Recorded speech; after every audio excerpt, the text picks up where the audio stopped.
Dricus du Plessis does not think it's a good idea for Israel Adesanya to not fight until 2027. Dricus says if he does do that, he's going to get hurt. In an interview with My MMA News, Dricus said that man was active. That's one thing we could say about Adesanya as a champion. He showed up. He didn't shy away from fights. He fought everybody, some people twice. He was very active as a champion. I think he deserves some time away from the sport. He said 2027. If he comes back in 2027, he's going to get hurt. He shouldn't do that. But taking some time off, maybe take a year off, that would be good for him. I think he earned that. I think as one of the best to ever do it in the middleweight division, he deserves to take some time off, and right now, as a person, I do not like Adesanya for obvious reasons. As a fighter, as a martial artist to another martial artist, as a guy that I know also embodies the martial artist way, he needs to stay strong right now. He can't lose it. You can't lose it outside of the ring. Sean Brady believes he beats Belal Muhammad 9 times out of 10, even though he lost to Belal via TKO in the second round back in October of 2022. Speaking to MMA Junkie, Brady said, I think if I fight Belal 10 times, he beat me that one. I'd beat him the other 9, but I'm super happy for him to see where he's at, and hopefully he'll keep winning. I'll keep winning, and we'll get to do it again. The world's not going to end when you lose, you know? I had this thing in my mind that the world was going to be over if I lost my undefeated record. It's not that serious. Yeah, fighting is a huge part of my life. But anybody can lose when you're fighting the best guys in the world, especially. I just got to believe in myself more. I kind of didn't believe in all my skills that night. I kind of had a little mental lapse, but that will never happen again. I've learned more from that loss than I did all of my wins, so it was very good for me. I'm honestly happy it happened.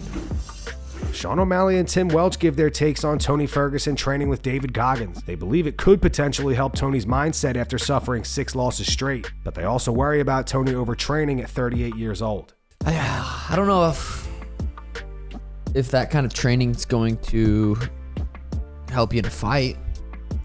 But at this point, it might, because Tony's on such a losing streak. It's hard. It's gonna be. You're gonna need someone to strengthen your mind back to where it was when you're on this winning streak, and that could help. But when it comes to how old he is and running down his body and his knees, let's run 20 miles on the treadmill and then let's go the circuit. Regardless of if there's inflammation in your knees, if your knees are torn up, let's go do it. Just push through it mentally. Yeah, I don't know if that's going to be beneficial for him at this point, but hey, there's only one way to find out. Tony Ferguson, Paddy. Yeah, that's terrifying. If David's like, oh, I'm training for a week, I'd say, I'm good. Yeah. I'm good, bro. Yeah. Many of you have no idea what it does to a human being's mind when their body keeps saying to stop, but their mind will not allow them to. Huge respect to Tony for, Imagine if Tony just takes out Paddy. Easy. Aljamain Sterling is pushing for his featherweight debut to be against Max Holloway. On X, a fan said, when do you want to fight again, champ? Aljo replied, March. Trying to make it blessed. If the UFC were to book that fight, how do you guys think Aljo does against Max? Post your opinions in the comments. Michael Bisping gives his predictions for Tony Ferguson versus Paddy Pimblett. Bisping says although Tony is on a 6-fight losing streak and needs a win, Paddy may actually have more pressure on him. I mean, hold on, just talking about when Tony walks out. When he plays that music, is it Africa Bambata? It's like an old hip-hop with the robotic. It's brilliant. I love it. What a tune that is. Or as my buddy would say, that's a jam, man. But it's cool as hell. I love that music. Yeah, it is special when Tony fights, and I don't think he'll be around much longer. Win or lose, he's not going to. He's 39 years old, simple as that. I think Tony has more power on the feet. He did drop Michael Chandler. I think he has. Bobby Green. And Bobby Green. Did he drop Bobby Green? He did, early, right? Or like first round. I think jiu-jitsu. I think jiu-jitsu and wrestling. I think he can compete there. I think Paddy's faster on the feet. Yeah. I do think Paddy will come in less confident, even though he will say that he is to the public, to the media.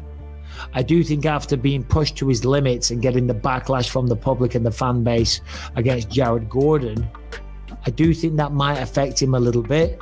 He's taken a year out. He had an injury. I think there's a lot of pressure on Paddy Pimblett, you know?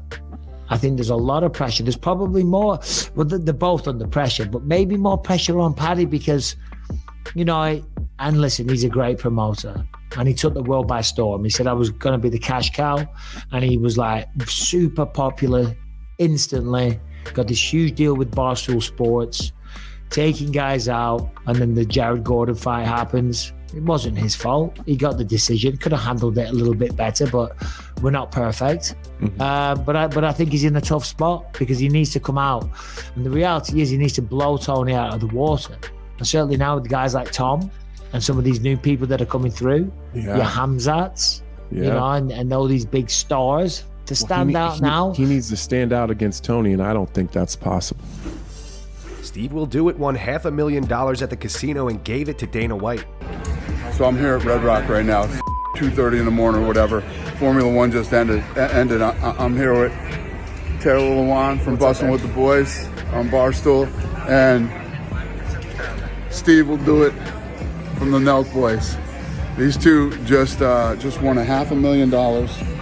These are $25,000 chips, $500,000, and gave it to me. They are lunatics. I came. They started with $10,000. These two started with $10,000 and went on a mission to win me $500,000, and they did it. It's unbelievable. This is like any of you that really actually gamble. The odds of winning $500,000 off of $10,000 is got to be $1,000,000 to 1. I mean, the odds are, it's impossible, literally impossible. We did it. They did it. So it looks like the fight between Justin Gaethje and Max Holloway may actually be in the works. Last month, Holloway responded to one of Gaethje's posts on X. Holloway said, "If you change your mind, brother, how about one for the fans? #BMF, @Justin Gaethje." Justin Gaethje's manager Ali Abdelaziz posted this on X recently. He said, "Who wants to see Justin Gaethje versus Max Holloway February 17th for the BMF title?" A few days ago, Tom Aspinall called for the UFC to strip Jon Jones of his heavyweight title. As you guys know, Jon is currently recovering from a pectoral injury. Tom says that him versus Stipe is next. Speaking to Sky Sports, Tom said Jones is out for the foreseeable, probably for the next year. So in the meantime, I should fight Stipe. Stipe was going to fight Jones. Jones pulled out. So me and Stipe are next, I reckon. But I understand it's a respect thing. You're talking about the best heavyweight fight of all time against arguably the best MMA fighter ever. I completely get that. I'm one of the best finishers in the UFC right now. I can finish anybody on this planet, including Jones. And that's going to wrap it up for the news. Thanks for watching. For daily MMA news and content, subscribe to Full Mount MMA and click the bell icon to be notified when we post videos. Here are the 3 top comments from last video. The first one's from Headquarters. It says, "Henry is a shining example of how you can be a winner and a weird loser at the same time." The second one's from Genius. It says, "Cejudo has been extra salty since Aljo beat him." And the final one says, "Henry is only saying Tom shouldn't celebrate because he trained with Jones for a bit. If he'd have trained with Tom, he'd be saying something else, I'm sure of it." Those were the 3 top comments from last video. If you want to be featured in the next one, all you have to do is comment down below. And if you missed yesterday's news, click the video on screen right now to get caught up.